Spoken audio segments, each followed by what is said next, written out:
เมื่อนี้เขาได้มาเฮ็ดสปาเกตตี้ซีฟู้ดเนี่ยจะมีหอยกุ้งปลาหมึกปลาพวกเฮ็ดขายไปใส่ปลานะมันเฮ็ดให้เนื้อปลามันเดียว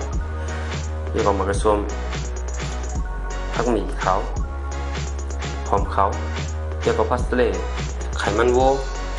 พริกไทยเกลือแล้วก็อันนี้ใส่แล้วก็มิสโฮมเนี่ยอันนี้ผักของตะใส่ไว้แล้วก็มีข้อปั่นมีข้อซอยเนาะแล้วก็จะมีไวน์ขาวแล้วก็อันนี้มันเป็นครีมโยเกิร์ตแล้วก็จะมีเส้นสปาเกตตี้แล้วจะมีน้ำมันมะกอกสปาเกตตี้ซีฟู้ดไวท์ขาวเนี่ยนะโอเคทั้งหมดด้วยกันทำให้เขาเดี๋ยวมาใส่น้ำมันมะกอกก่อนเปิดไฟแล้วก็ใส่น้ำมันมะกอก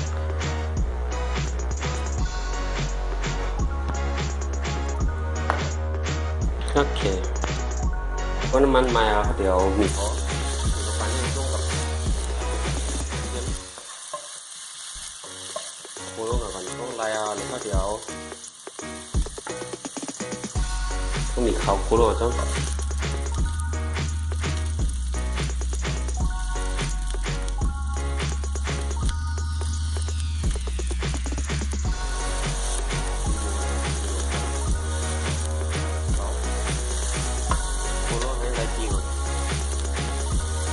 เพราะว่ามันในที่งานก็เดี๋ยวซีฟู้ดไปลงกันโคที่จริงเนาะโคให้จนต้นสุกก็เฮ็ดให้หางดีเดี๋ยวเปลือกควายออกป่ะเดี๋ยวกุ้งก็อย่าเอาหางออกป่ะอันนี้เขาจะกินขายนะกุ้งก็เริ่มแดงมากถ้าได้หมักกุ้งแดงนี่ก็น้อยกว่าปลาหมึกเลยปลาแห้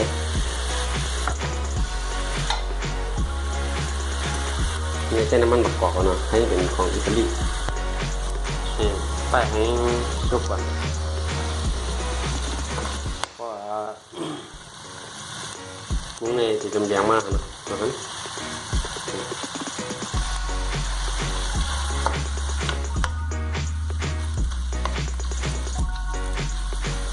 ก็ยาวก็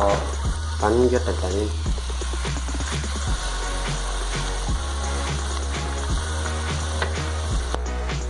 ก็เดี๋ยว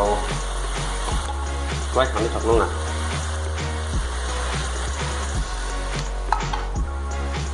ไว้ถักลงกับก็ยังกั้มหายอะไรเลยแอลกอฮอล์มันปนหมดเลยเนาะเดี๋ยวก็เนี่ยเขาเดี๋ยวรักแค่พริกไทยลำใส่ลงอ่ะพริกไทยลำใส่ลงกับเยอะเพราะเขาเดี๋ยวคือใส่ลงกับที่ก่อน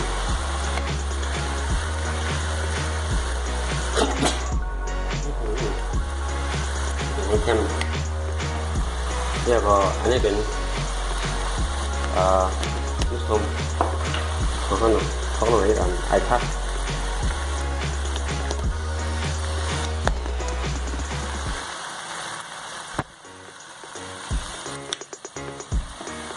เดี๋ยวควรจะกัน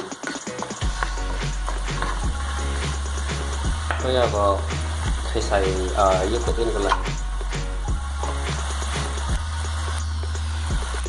อันนี้ครีมหน่อยครีมเทหมดเลยจงเลยก็เดี๋ยวเซียนสปาเกตตี้ไปลงอ่ะเขาเด็กกล้วยให้เขาเข้ากันก็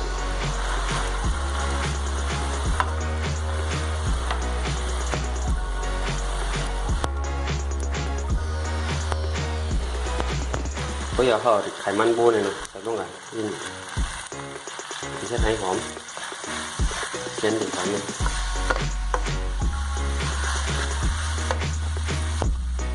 ลงใส่ลงอ่ะเย็นเลย ที่ให้เส้นตรงนี้ไปใส่น้ำต้องใส่น้ำติดยาวแบบนี้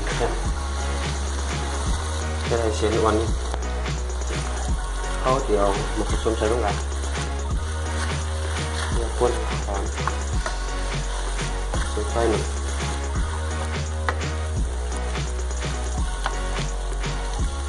คนในเขาเดี๋ยวพัดเล็กก่อนลงกันผมจะพัดที่นะพัดที่เนี่ยเอาถึงห้องเรียนเดือนหนูก็ยาวหนึ่งก่อนแล้ว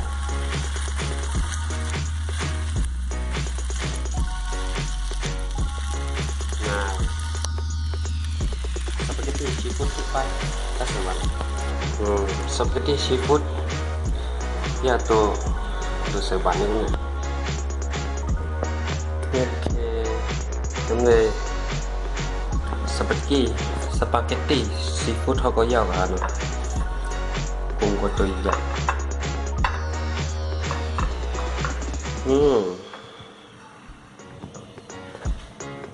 spaghetti seafood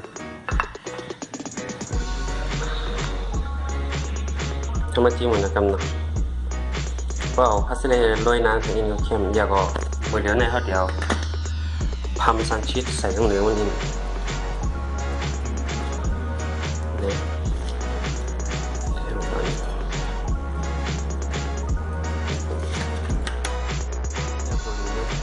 เราพาเมซานชีสใส่ป่ะพาเมซานชีสมันนุ่มบู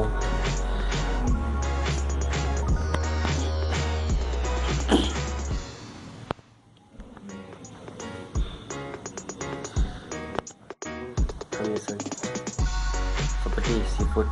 thôi chứ mình hư là cái này cục đồ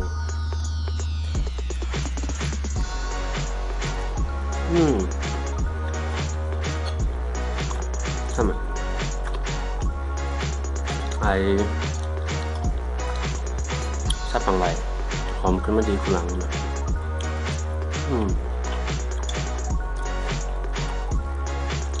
จิ้มด้วยหอยปลาหมึกนี่มันจะกรึบนะ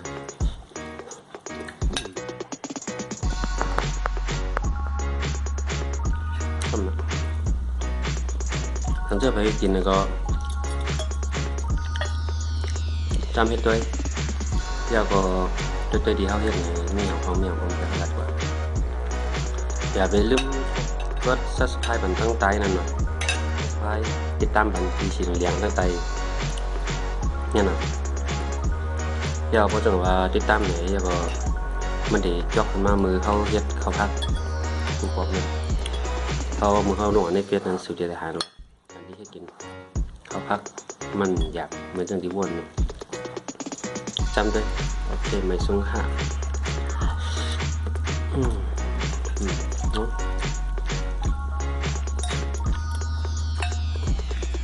มันก็เคยกินเคยบอกซื้อในร้านในเชียงมันดีกว่าไปเอาไปเคยกินด้วยนะผมค่าบ้างๆให้สวัสดีครับเช่น